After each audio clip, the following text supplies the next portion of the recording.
even up the score. They still hold the experience lead. The gold lead is definitely still firmly in Ice's favor, as we have a big 5 push coming down the pipe here middle, as this could definitely be really big for them. A pitfall going down, going to hit that electrician. Nothing too much to worry about. I don't even think he really took too much damage because of that shield.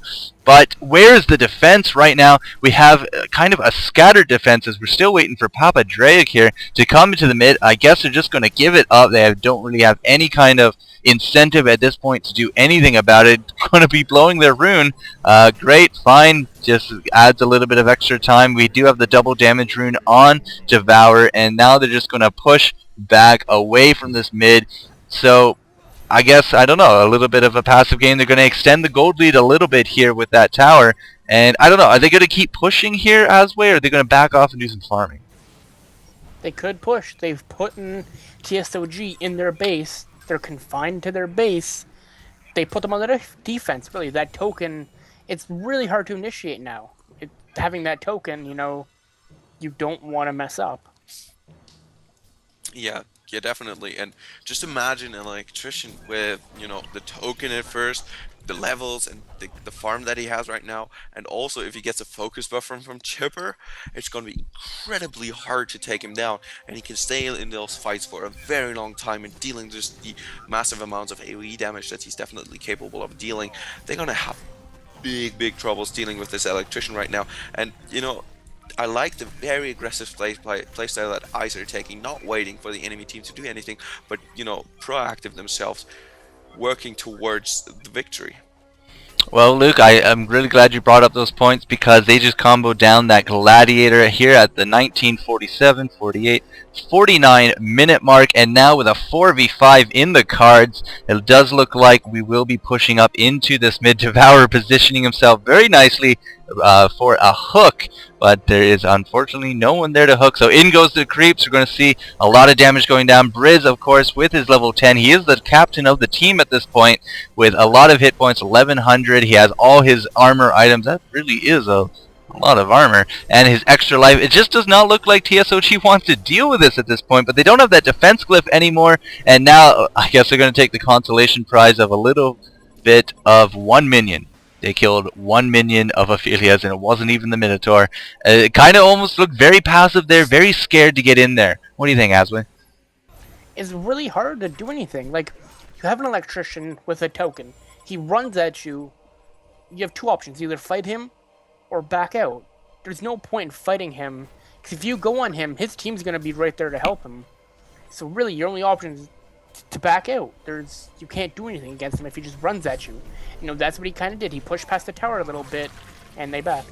Well, they backed, and now they're back in, but Gladiator just getting so comboed upon. That Chariot is not going to hit, but Electrician does not care. He's taking a ton of damage, but he's going to come right back to life here, as this Magnus, however, cannot say the same thing. Down goes the Soulseer as well, and now Valkyrie is going to be cleaned up for the 5th kill, and that will be a genocide, ladies and gentlemen, with a humiliation to boot. Who had the smackdown? I guess it was that Valkyrie, but she got humiliated. I wasn't aware you could get smackdowns and humiliations on the SEA servers, but there you go. This last extraneous tower going down to boot, and now whatever kind of advantage in the experience that TSoG had is now definitely been eradicated, as we have a almost 5,000 experience lead, 10,000 gold lead here for Team Ice with no defenders in view. They're just going to be putting the hurt on this tower. I don't quite think they're going to be able to grab it, because, I mean, right now we are still in the early to mid game. The respawn timers are not quite up to that minute length,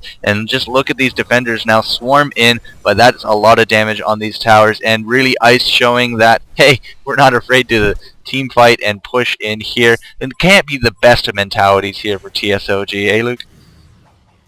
No, definitely not. I really like also how Ice approached the towers. They didn't just, you know, slowly go in and just, you know, but they went right onto the tower and they were all over the tower immediately. Like, they were all set up. And when a team is really set up that way, it's extremely difficult to deal, you know, counter push. I mean, they have a strong counter pusher in the form of, you know, Soulseer, who just make mincemeat of any creep wave that he sees.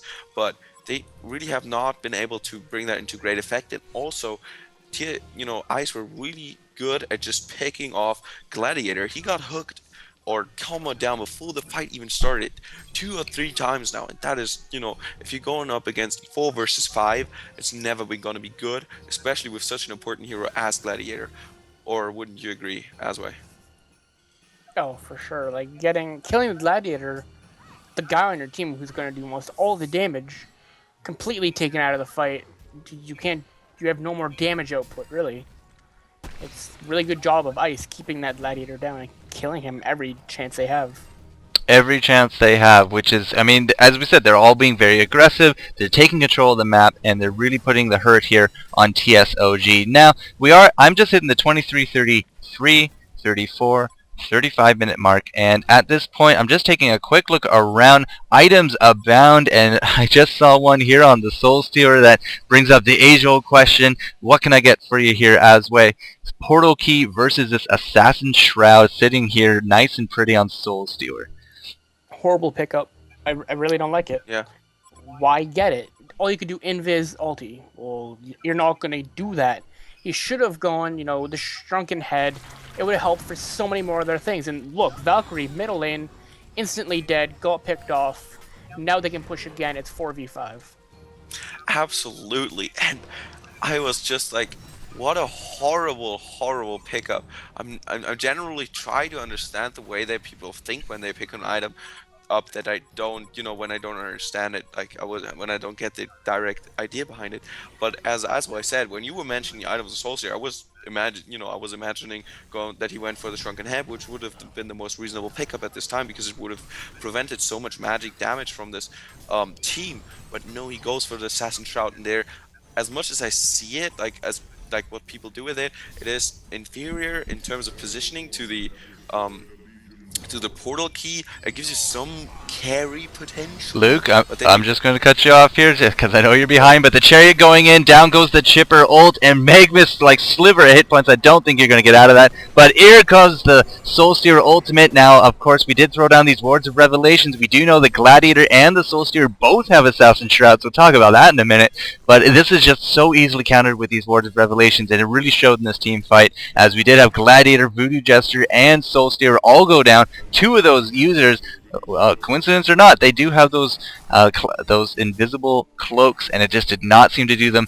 well at all. Now, Electrician, furthering his lead, he is 13-4-1-6, and that really just did not work out whatsoever for TSoG, as they lost their entire middle setup here in their tower. Now, they did kill that Ophelia, but as we said before, so what? Not very item dependent, and they did take out that Witch Slayer as retaliation, but he is kind of the support. They didn't take out any of the big important characters that we were just talking about, and I mean, it looks like that will be that for that call. So now we can happily get back to the whole discussion of Assassin Shrouds. Luke?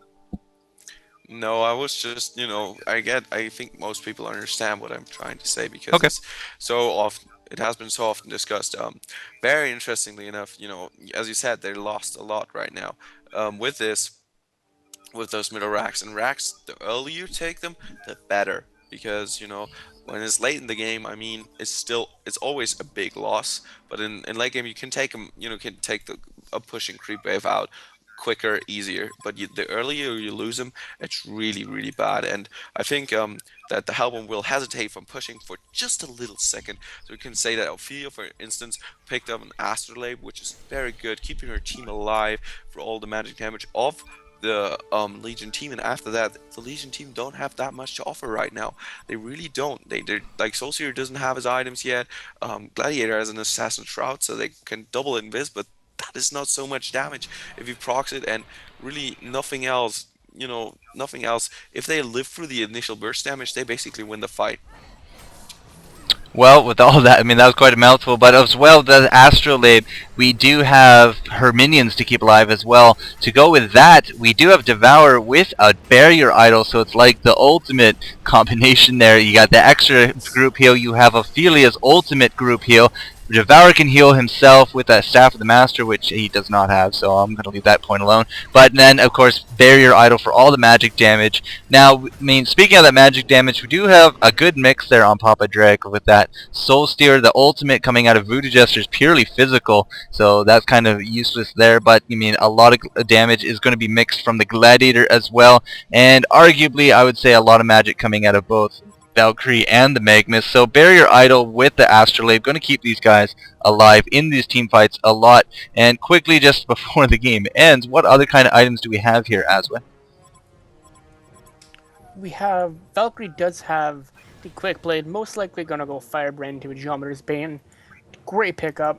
Gladiator with Assassin Shroud, like we've already talked about, is standard. He goes Assassin Shroud, Riff Shards. We've seen Trixie, well known for his Gladiator play, do that all the time. Devourer does have a Barrier Idol, very standard on Devourer, getting that magic armor. He's up to almost 20 magic armor, crazy amount of magic armor. Witch Slayer, having nothing, 2 bracers, looks like he might go for a puzzle box or a push stick. Electrician has a Abyssal Skull, really good for him and Devourer. You call it a push stick? That's kind of funny. I guess that's, yeah, from the Dota days. Dota players call everything stick.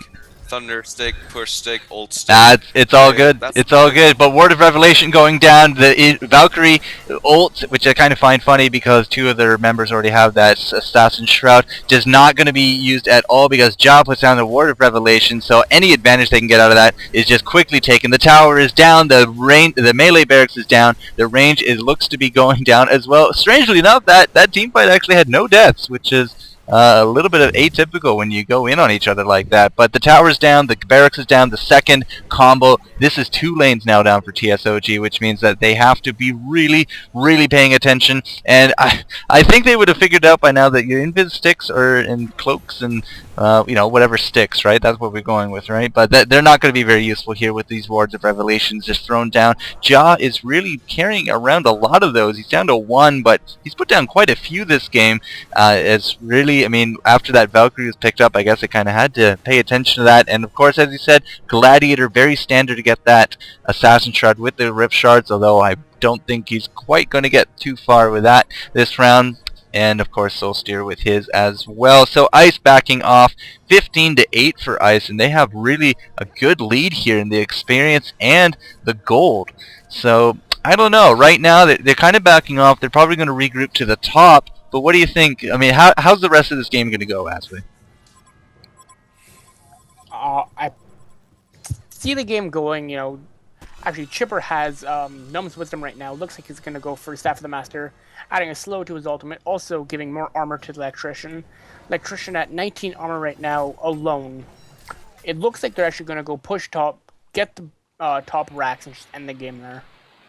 Yeah, I think that the Legion is still opting for very strong pushing. Like you can see it, like Gnome's Wisdom being picked up by Chipper. Then you have an Abyssal Skull being picked up by Electrician. You have the Blade of Grief. There's so much damage and so much capabilities alone from the creeps. Holy crap! Your racks are gonna fall regardless. If the creep wave is pushing against that, they're gonna go down in no time. And that is the Hellborn don't really need to push hard and force the team fight when the racks go at the racks, because they can just watch their creeps doing it together with it, the Ophelia creeps, and the Legion are really the ones that need to force the team fight. But look at this Electrician, like how are they gonna kill him?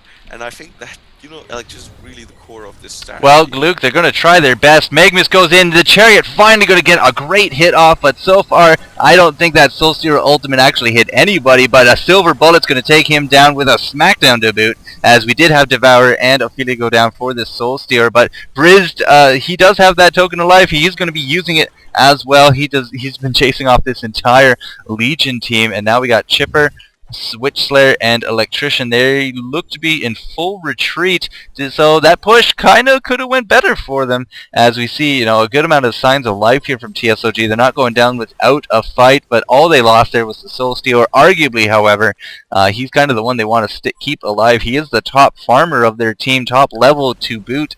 Well, okay, I guess he's kind of sharing that with the Gladiator, but could have been definitely a better fight for Ice there. But I mean, every time they can bottle them up to the top, the other two lanes are going to get pushed, and that's exactly what TSoG is dealing with right now. These super beefy creeps, so to speak, as they keep pushing in this lane. It's just something they can't leave their base, which is what's happening. And really, the best defense is a great offense.